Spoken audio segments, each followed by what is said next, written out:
Authenticity. It's one of those leadership buzzwords we hear all the time.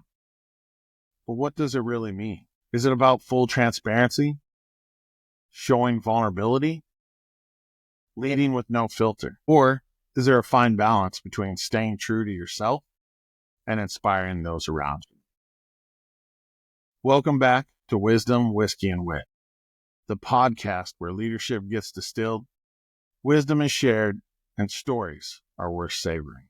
I'm your host, Starsky Smith. Today, we're breaking down the true meaning to leading with authenticity. And to help me do this, I'm joined by none other than Renard Henry, a leader who has built his career on showing up authentic and unapologetic. We'll be diving into his leadership journey, the moments that tested him, and the lessons he learned along the way.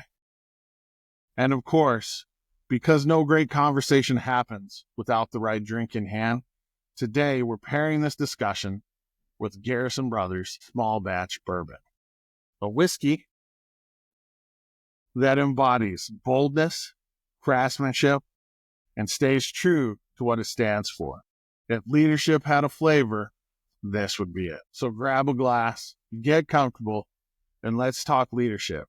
Straight up, no chasers. Renard Henry, thank you for joining us on the podcast today. Thank you. Thank you. Happy to be here. Very excited. Very excited. Oh, yeah.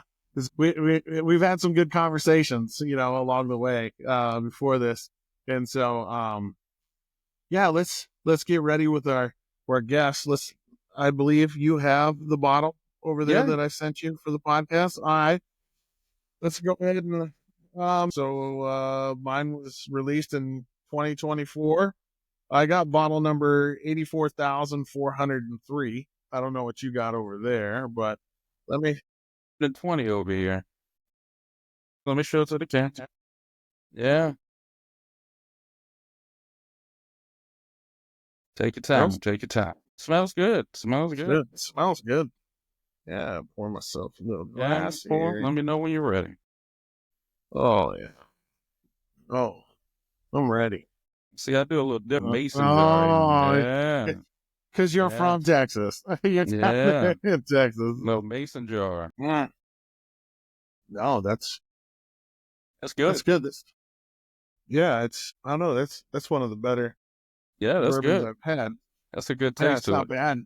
Yeah, it's a distillery out of Texas, in Texas Hill County. It went public in 2008. Okay. They've been making whiskey down there, whiskey and bourbon for a while, but no, they're super cool. This is really good. Yeah, it's good job. 47% alcohol, 94 proof. Small batch. Garrison Brothers. No, definitely worth the pour. Yeah. All right. So, man, let's talk about you. Where did you grow up, and how did you get to where you're at currently, man? Man, so I'm originally from New Orleans, Louisiana. Of course, been there my entire life.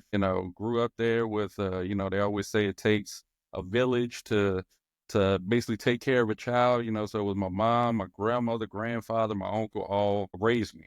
So had a great time there. Basically went through high school and college there until Katrina hit. When Katrina hit, I just graduated college a few months before Katrina, and decided when we were looking for places basically to stay for a little while, we found Dallas. I was there for, we came to Dallas. I looked at the city and I was like, this was a business city. So I decided to stay, with the rest of my family deciding to go back. So I've been in Dallas now for 20 years now.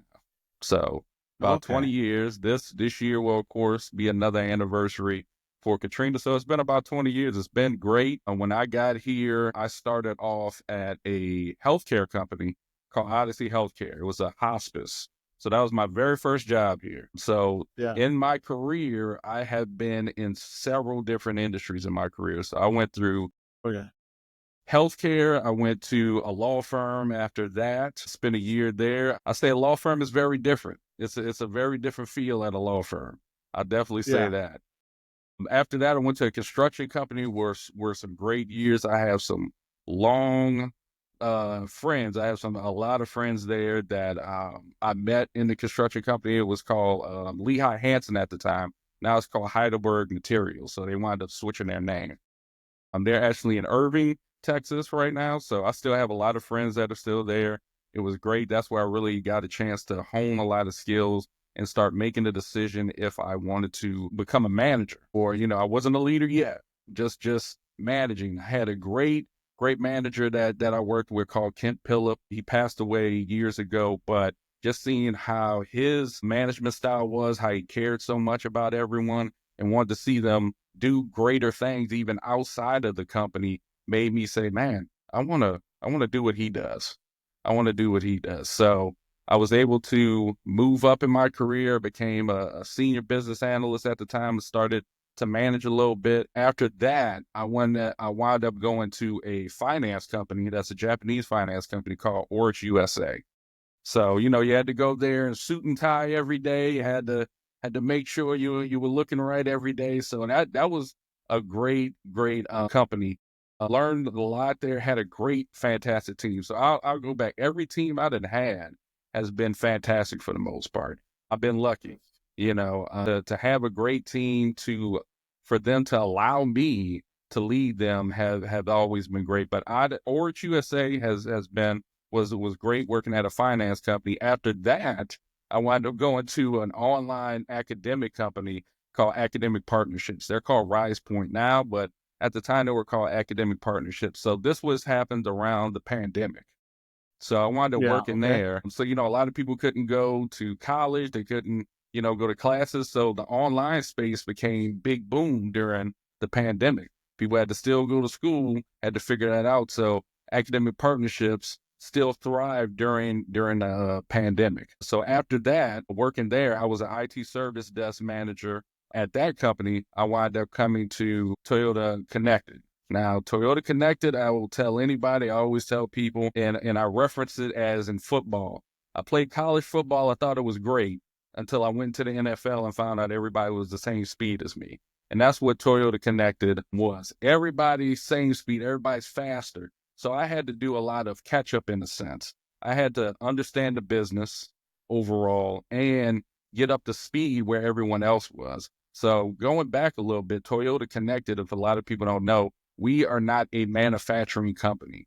Toyota Connected is a mobility company that focuses on the infotainment system of the vehicle. So I always tell people we build cars. We're just part of that cog that builds the vehicles. So we are a tech automotive company. So we are not a vehicle company. We're a tech automotive company, if that makes sense. So I work with a great group of people on that team as well. Man, we just seeing what the department, the company does on a regular basis is just innovation, and you just sit back and awe just seeing what people can do in order to put things in that vehicle. I myself drive a Tundra. I will actually say I'm very proud to drive a Tundra, especially knowing who who made the vehicle, who worked on the infotainment system. I am proud to drive that Tundra every day. You can even ask my fiance. Sometimes I just take it for a drive, just driving long ways, man. It's a great truck. So that's where I am today. I actually run the IT department at Toyota Connected. So I will say it's a great group. We do a lot of big projects almost every year. Just in the 3 years I've been there, we have probably changed the dynamic of the business from an IT perspective. So it's been great. Yeah. So I know that you're in the IT field, right? Mhm. And done all these different jobs, but that's not where you started out at, right? Like that's not mentally where you started at when you went to college. No. Talk to me about that. Talk to me about that portion of your life where, you had to fail, Mhm. kind of to figure out what your true passion was or what you really wanted to do. Can you Yeah. tell us about that? And like Yeah, that, yeah. So when I first started college, computers or just IT in general was not my first thought. I always worked around with computers, but never thought about let me go into college, get a computer science degree. I actually wanted to go into physical therapy, actually sports medicine. I wanted to work with a sports team, NFL, do that. I took my first class, which was medical terminology. I was basically failing almost every test. I had to study almost 2 weeks in advance in order to just get a C in that class. That's how tough that class was. So I finally passed, and the teacher said, "You're not going to pass this year. You're not." He said, "If you want to do it again, come back next year." So that failure actually spent me into doing computer science as a major in college, just because I just felt like, hey, that was not the direction I need to go into, even though, hey, I love sports, love the NFL, NBA. That just wasn't my passion. My passion was working on computers. And I've been thriving in that environment ever since. College was great. I went to, of course, the Dillard University. Just want to make sure everybody can see that I'm wearing that today. Yeah. The Dillard University. Had a years there, and really got to see what was going on as far as an IT perspective. If I go a little further back, I actually went to school at the same time and worked at LSU Health Science Center. So for the medical school, I actually worked there during the time I had gaps, or if I didn't have to go to class that day, I worked there, and that really helped me in order to, once I went back to school, I was actually ahead of the curve. Got to work with a great guy there, Brian Birch, and this is how I really started as far as giving back, as far as IT. Brian sat me down and he was like, "I'm going to teach you everything that I know." And that was something he didn't have to do. He taught me everything he knew. So when I went back to school every day, I was ahead of the curve and actually understood as far as technology and the computers, etc. I understood them a lot more before going to class. So I'm always thankful for the mentorship that I got throughout my career. Yeah. Has there been a defining moment in your career where you realize the importance of being authentic? Someone either being authentic with you or you being authentic with one of your employees. Can you tell us something about that? Yeah, I even going back to Brian that we were talking about earlier, and just being authentic, even in mentorship, authenticity is a real thing for the most part, because not everyone has to choose to help you, in a sense, to mentor you, to say, "Hey, I see something great in you." So taking that and, in a sense, paying it forward is being authentic. I started in IT on the service desk. So seeing what people went through on a regular basis from that and moving that in my career, I could really understand what people were going through and how I could lead them in certain ways. A lot of times everyone's different. Sometimes you can't lead the same way you would with one person with another person. Sometimes I think you really need to understand what people are going through. How's their family life? How's everything going outside of work, to understand and be authentic with them? Yeah, no, totally agree with you on that. One of the things I find interesting about your career path, and something that maybe a lot of people don't know, but you're into jiu-jitsu, Yeah. right? Yeah. And so how long have you been doing it for? 13 years. 13. Oh, now 14. 14 years now. Now 14. 14 years now. Yeah, 14 years. And who did you train with? Just curious.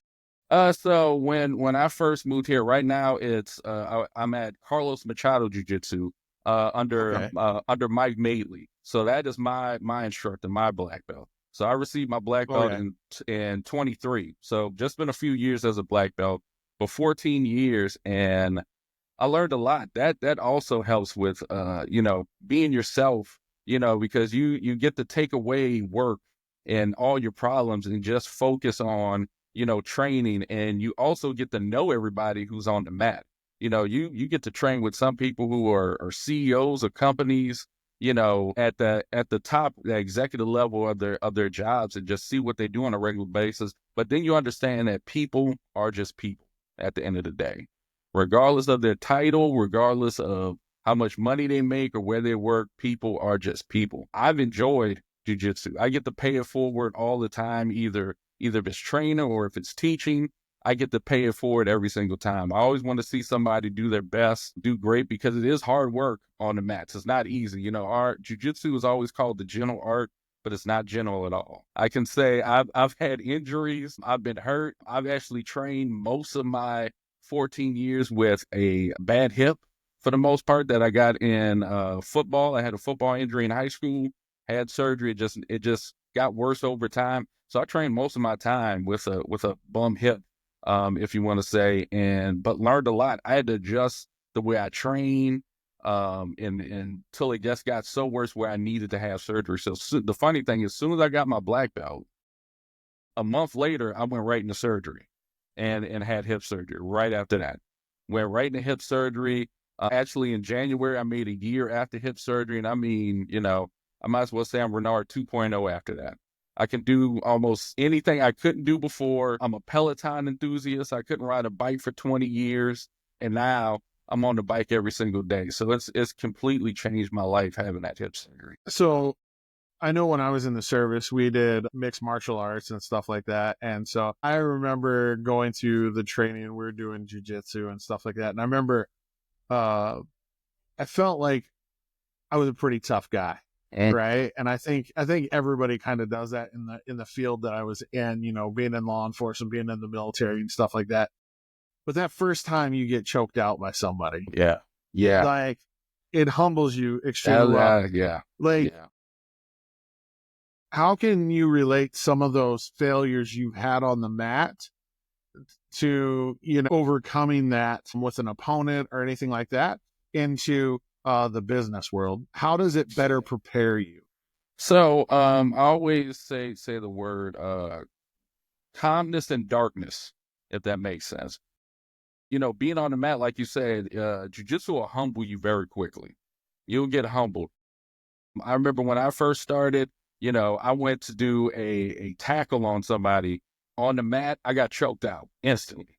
So it will humble you when someone who is 130 pounds chokes you out, and you're thinking, I can bench press more than you.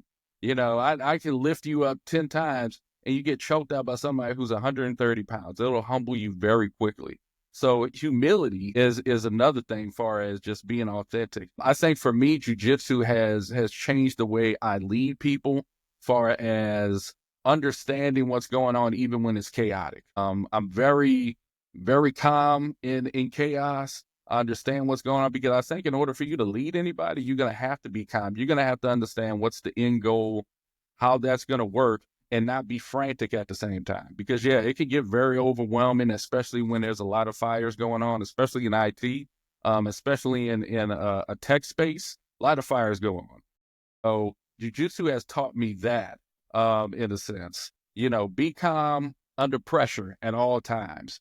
But it also teaches you to pay it forward. So in a sense, I pay it forward with everyone who I work with. I still get to talk to so many people that I used to work with who are on my team. I still contact them, still call them, still check on them to this day. The funny thing is, I before we even started, I got off a call with one of the people who used to work with me just to check on them. Hey, I know you're having another kid. How's that going? How's work going, etc. So jiu-jitsu teaches you, in a sense, to be very calm under pressure. So a lot of projects you're going to have to do on a regular basis at work, a lot of, fires you're going to have to put out. You're going to have to be calm in that darkness, in a sense. Have you ever had to overcome adversity in one of your jobs or have a situation that was just unattainable, right? It was a lose-lose situation. Like, how did you handle it? I think, for the most part, you have to be okay with you have to be okay with failure in a sense. You got to understand that you're going to fail at some things, but you look at failure as opportunities for the most part. I think nobody's perfect. I've failed in the industry before. I've messed up on projects, etc., that could have possibly or maybe not, in a sense, hurt the business, but you look at it as opportunities. Because no one's perfect. So the opportunity you learn from, be like, okay, what can we learn from this project that didn't meet, our date that we were looking for? How can we become faster in order to get there? How much more detail do we need? If there's, let's say a major Wi-Fi issue took us, X amount of days in order to fix it. How can we become faster? How can we get alerts a lot faster so we know there's an issue before anybody tells us? I think that's the things you have to look at. For the most part, when you're going through your career, look at failures as opportunities. Don't think of them as failures. I think if you look at them as failures every time, you're going to start thinking about it every time. Now, all of a sudden, you're not going to be at your best anymore. You're always going to try to second guess something every single time. You'll be like, okay, I'm supposed to go right, but maybe I should go left. I'm not sure. Let me ask somebody else. What do you think? Now all of a sudden you're second guessing yourself, and you're supposed to be the one who's supposed to lead the team. So it's understanding the failure as an opportunity, learn from that, and then move to the next step after that. No, yeah, totally agree with you. I think I actually wrote a post the other day where I was talking about, leadership, and we don't have all the answers, right? And part of the thing is not having all the answers. It's about knowing to ask the right questions Yeah. and having come up with a solution. And so definitely. And so you're a father. How old's your kid now? Oh man, he's 27 now, and I have a grown 20. adult as a kid now. So I don't even know if I call him a Yeah. kid. I just like a grown adult man as a 27 man. Love him to death. He also went into the IT field recently. Okay. I got humbled by that. He said, he was like, "Dad, I'm gonna go into IT." Now the funny thing is for him, he started the same direction I went to. He was gonna go into sports medicine. I never told him Yeah. that I went into sports medicine early in my career. He just decided to go that route. It didn't work out. And then he did the same thing I did, veer off into computer science after that. He's early in his career, he just started in his career, but I'm proud of him. So when he told me that he was going to go in IT, I got very humbled. Of course, I went around the corner, cried. I didn't want to see him cry, see me crying. So very humbled. He's a great kid. Just love what he's doing. He just recently got engaged earlier this year. So, I'm looking forward to sitting at his wedding and seeing what he does next. I think one of the things that always pushes me, especially in IT now that he's in it, I want to make sure that I'm the best role model possible for him. So if he Yeah. sees me moving in my career, being successful, then he knows that he can do the same thing too. So it pushes me a lot harder now to say, hey, I got to make sure that I'm still doing great things. If that's, keep pushing at the job, promotions, etc. Just, being a mentor to other people. I want him to know that he can do the same thing in his career going forward. What would you say the hardest thing as a father that happened, or that your leadership helped, that vice versa? I know my kids, some of the issues that I've had with them, I've had to work, and vice versa, helping me. So I guess my question is what did being a father train you to be a better manager or better executive?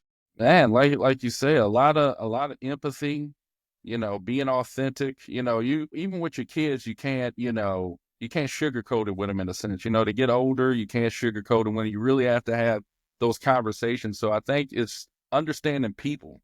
Parenting will make you understand people in a sense. It's funny, you see your kids when they start off small, elementary, middle school, and how they act till they're an adult. So being an adult, with him, I had to learn to change the way I had conversations with him. I couldn't see him anymore as the little kid anymore, the one I took to Yeah. school all the time. I had to see him as an adult. So with him, I have adult conversations. And I think that's the same thing you have to do with, far as leadership. You have to, be honest with your team. Even when you fail, you have to be honest about it. I think once you sit there and you're authentic and you have those honest conversations with your team, they respect you a lot more. They'll go above and beyond for you a lot more. They'll say, "Hey, we got to stay here a couple of more hours to get this done." It was like, "All right, we'll do it." If you bring your authentic self that we're talking about every single time, your team will see that. They won't see you as this fake person or trying to be something that you're not. They see you as like, "Hey, he's our leader. I trust him. We can move forward with him. Let's stay a couple of extra hours, or let's keep, knocking out this project," or they take ownership themselves. I think another thing about, being authentic is ownership. Ownership is big, especially when it comes to a lot of stuff we do on the day to day at work. Your team, which you're supposed to have a great team. I mean, you're not going to have all the answers, number one. So you look for your team in order to carry those projects. A great, director or leader told me this. He always told me, I never used to take a lot of time off for the most part. Even when I was off, I had to know what was going on. He told me this, and it changed my idea, especially when I'm off. He said, if you can't take off and the business goes chaotic just because you took off, you're not doing your job right. That was his main thing. If you can't take off, if you take off and the business just destroys itself because you're not doing your job right. Your job is to lead the team, but also make them leaders themselves. Just because you're not a manager or an executive does not mean you're not a leader. They should be able to lead themselves in order to be successful. You should be teaching them the right things and them understanding that, hey, they can lead themselves when you're not here. We got this. You used to tell your coach playing football, we got this, coach. We got this. No, I agree with you. It was a big transition for me from the military to the corporate world. And in the Army, you always train the guy or gal below you to take your job. So if something should happen to you, that they can step up and continue the mission. And when I joined the corporate world, it seemed like there was silos, like people that information, and they held on to that information so that they could feel a sense of ownership or self-worth in the organization. And I still find that today in organizations. And I really do wish that more corporate entities and stuff like that would get back to the training of the next person below you to that. And so it takes authentic leaders. It takes people that understand that you're not trying to replace yourself. You're trying to make it to where you can go do the next level things rather than just making sure the team's doing what's right. Yeah. You can't do those things like special projects and stuff like that, or things where they just want your intellect or your knowledge of something and your insight from a different perspective when you're collaborating with cross-functional groups. So I find that very interesting that you're one of those leaders out there that definitely wants to teach the next generation coming out. I will say that if you don't teach the next generation, I think that's more of an ego thing. I think that's an ego thing. If you don't teach the next, you should be teaching the next person up. You should be teaching them. That way, either they keep moving in their career at the current company or they move somewhere else. It shouldn't matter. You be like, hey, I see something great in you. I want to teach you so you could go on and become a leader and just continue that pay it forward that we're talking about. Just continue paying it forward. But if you don't want to do that, if you have to be constantly hands-on, and like, oh, I'll take care of it myself, I think that's an ego thing. Like in my position, I can't be 100% hands-on. If I'm 100% hands-on, then I'm not actually officially doing my job as thinking future forward and what we're going to do in the next 5 years, or what's the next project, or how's the budget going to run for the next fiscal if I'm always in the trenches for the most part. Not saying you can't help out when needed, but if you're constantly in the trenches, something else is going to fail. No, I agree.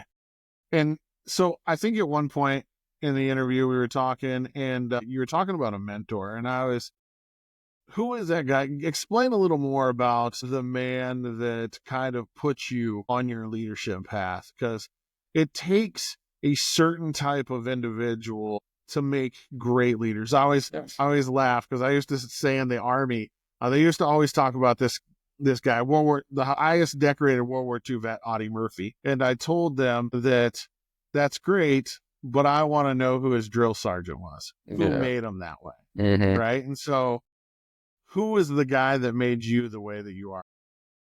Oh, man, I will say there's several. So it's not just one person. I think over time it's been several. Like we talked about earlier, Kent Pillip was a great one. He's the one who made me focus more on looking to go into leadership. So the funny thing is, I don't even think he knew that he was the one who got me into leadership. It was just watching. Sometimes you watch great leaders, you see what they do, and then all of a sudden you get inspired to want to do the same thing. Going even further back, we talk about Brian Birch when I was just working at the medical school. Him deciding that, hey, I see something great in you, so I'm going to teach you everything I know. So that's two great mentors along the line. But even currently right now, Will Hargis, who is my director, my boss, great mentor.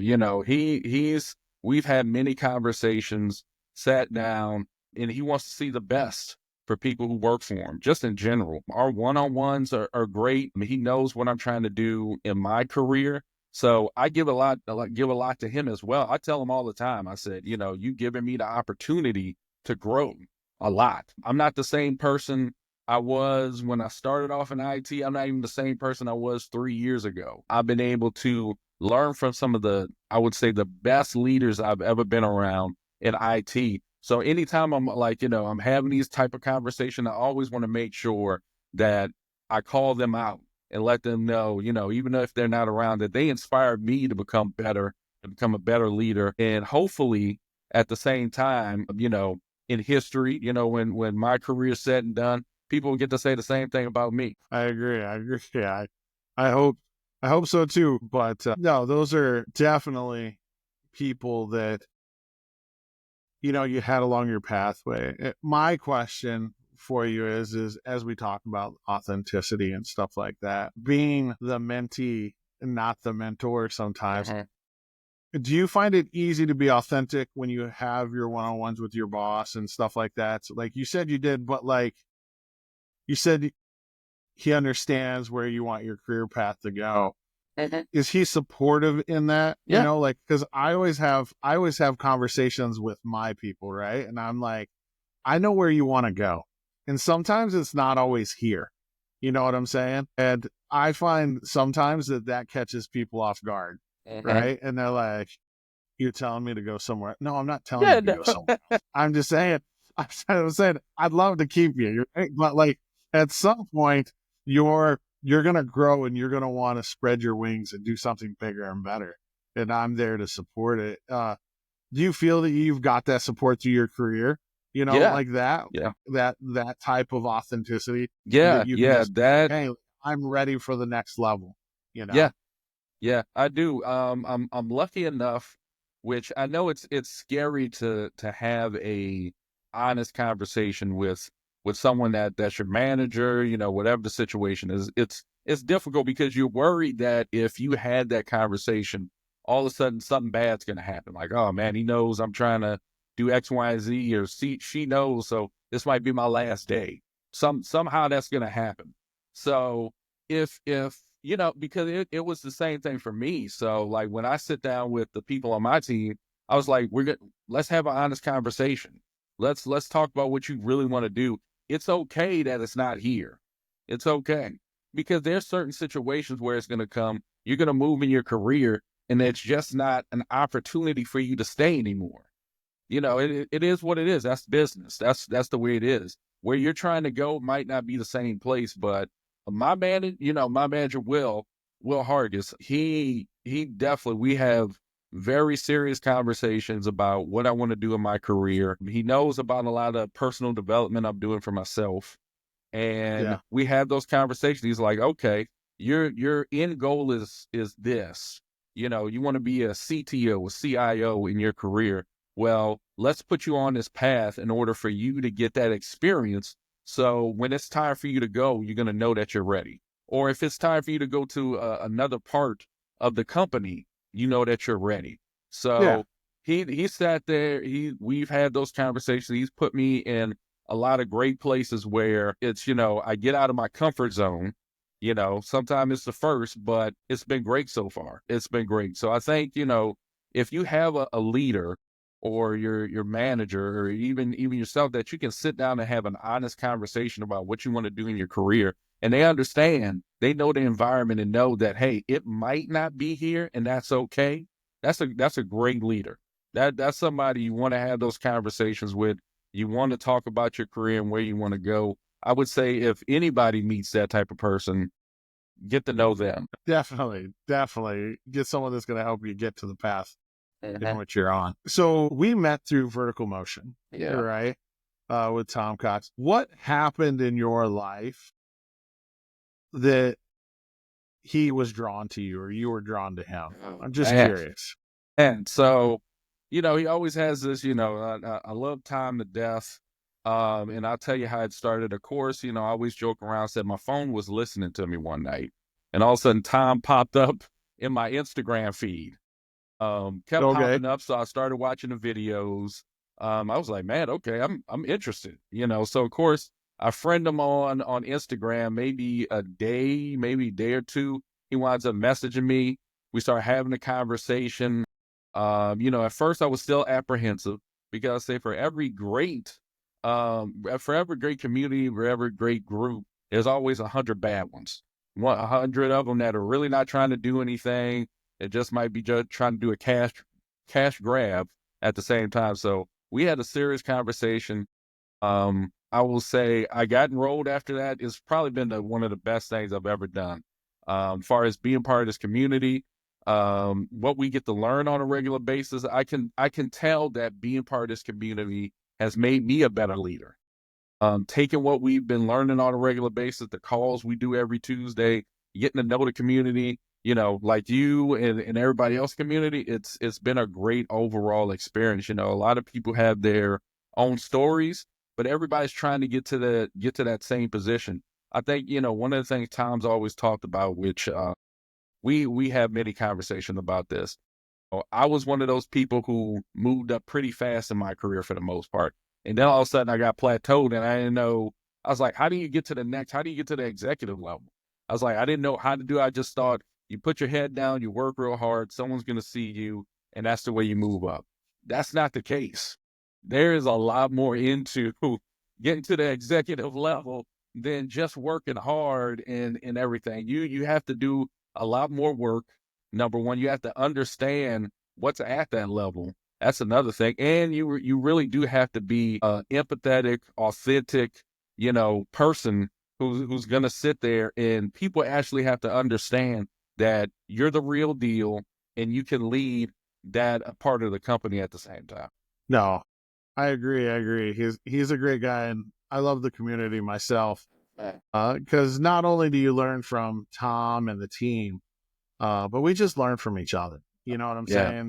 Yeah. It's you.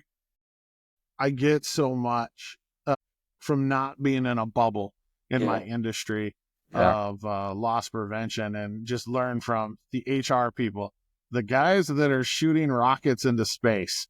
Yeah. Like there's like these aerospace guys, these Yeah. HR Yeah. guys, these tech guys, all these different people with the same goal in mind, is to be a better leader and to get to that executive and C-suite level. It's just it's a great group of men and women that are in that organization. So I, no, and yeah, I would say good. if I could campaign for it, I'll tell anybody, join Vertical Motion. It's probably been like I say, one of the best things I've ever done. The community is great. Man, I tell you, I've not met one bad person in our group. Not one. I love having our conversations, love talking to other people, love our Tuesday nights, love all the class we do, Sandra, Jackie, etc. Yeah. All great people. If you could have one piece of advice, right, that now, back when you were younger, what would it be? Man, I joke, I might tell myself, don't date that certain person you dated at the time, maybe that. But I would probably tell my younger self, and it maybe not be advice, but I know I was a very big introvert when I was a kid. So I Mm-hmm. really had to get to know you, really needed to know you for a while in order to open up. I would probably tell myself, you're gonna be okay. You're gonna be all right. That's what I would tell myself at the end of the day. I was a very shy kid, etc. But I would tell myself, you're gonna be all right. You're gonna be great. You're gonna learn a lot of things over time. You're gonna fail at a lot of things, but you're gonna succeed at a lot of things at the same time. So I think that's something probably my younger self would need to hear. No, I agree. And one of the advice I always give to veterans, I just had a conversation the other day with a guy that's getting ready to get out. And I told him to get an executive coach, right? I Oh was yeah, like, yeah, if I could have done it again, I would have gotten an executive coach as soon as I got out of the military, just for the impact of the community and everything like that. I think that a lot of veterans handicap themselves when they just use the Soldier for Life program and stuff like that. So I would definitely get involved in a community that teaches you the ins and outs of everything and has those connections. It's great. And it's great to be around, true leaders that care and that are empathetic and that are authentic. Yeah. I think It's there's great. a lot of people who don't know that they need an executive coach. I think that's another thing. A lot of Yeah. people don't know. Like I said, a lot of people, like myself at first, still thought that, the work will prove itself, you know. But, I also think you have to be, one of the big things that's very uncomfortable for people is, being your own hype man in a sense, telling people how great you are. Some people might think that's a bad thing, but it's actually a good thing. Because when you talk about your team, you also need to talk about what you're doing as a leader in order to keep everybody successful. And I think a lot of people feel like I'm boastering about myself. I shouldn't do that. But in a sense, you have to tell people about your wins as well as the team's wins at the same time. So I think a lot of people don't know they need an executive coach. I didn't think I needed to do that. I'll be honest. I didn't think I needed to talk about me. I always thought, hey, the team's doing great, so everybody's gonna know that I'm the one who's leading them. I'm great as well. But that's not the case. That's not how it works. People are gonna see the team and know that they're doing great. But if you don't say anything, people are just gonna really remember all the bad stuff you did. So I always, I think a life lesson is talk about your wins, or they're only gonna remember your losses if you don't talk about them. So I think you have to do that in the right way. You can't walk around and say, "Oh, look at me," but you have to do it in the best way possible for people to understand, that you're leading that team to a lot of wins and how you're doing that as well. Oh, I agree. And I think it comes down to, it's funny, in an interview, I talked about this the other day. Deion Sanders had an interview where he talked about, the lights ain't on, but keep making plays, and I think that your work does get you to a point, Mm-hmm. but eventually you got to be prime. You know Yeah. what I'm saying? You can be Deion all you want in practice and have your great games and stuff like that. Your best games are on the practice field and all that. But eventually you have to turn on prime time for the people to see you so that they know how great you are as a leader. And I find that extremely funny that I had mentioned something about that You the other gotta day. have your own theme music. You know how Prime says, Yeah. "Give me my theme music." You gotta have your theme You music. know? You gotta be No, I ready. agree. You gotta have that theme music. I think that goes into, your executive presence, or what I like to call it, executive swagger. That's what I like to call it. So I think you gotta have that. I think everybody in a sense has their own theme music.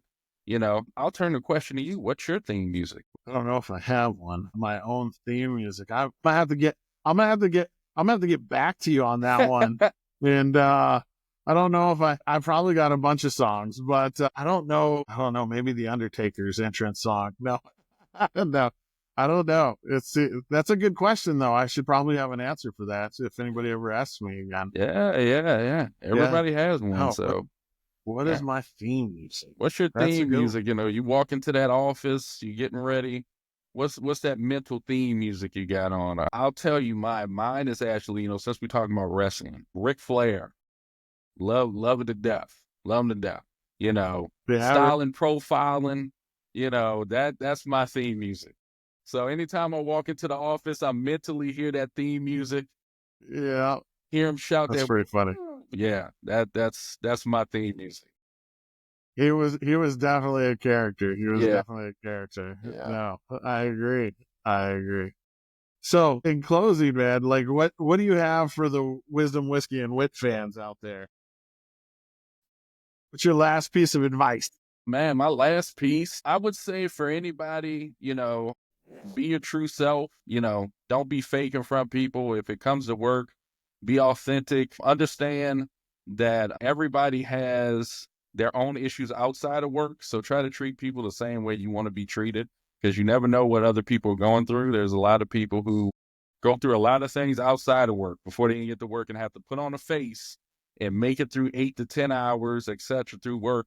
in order to have to deal with what they have to deal with outside of that. So I say, you know, understand people are people, and be authentic, and lead with a lot of empathy when it comes to your team. And I think your team will always be successful. Hey, you're not. It's been a great conversation. Yeah. What a conversation. If there's one thing we can take away from today, it's that authenticity isn't about being perfect. It's about being real. It's about knowing who you are, embracing your strengths, and leading in the way to stay true to your values. Much like Garrison Brothers Small Batch Bourbon, authentic leadership is bold, unfiltered, and crafted with care over time. It's not always the easy path, but it's the one that leaves a lasting impact. A huge thanks to you, Renard Henry, for sharing your insight and expertise with us today. If you enjoyed today's episode, do me a favor. Subscribe, leave a review, share it with someone who could use a little leadership wisdom in their life. And don't forget, following Wisdom and Whiskey on YouTube and Spotify for more great conversations on leadership and growth.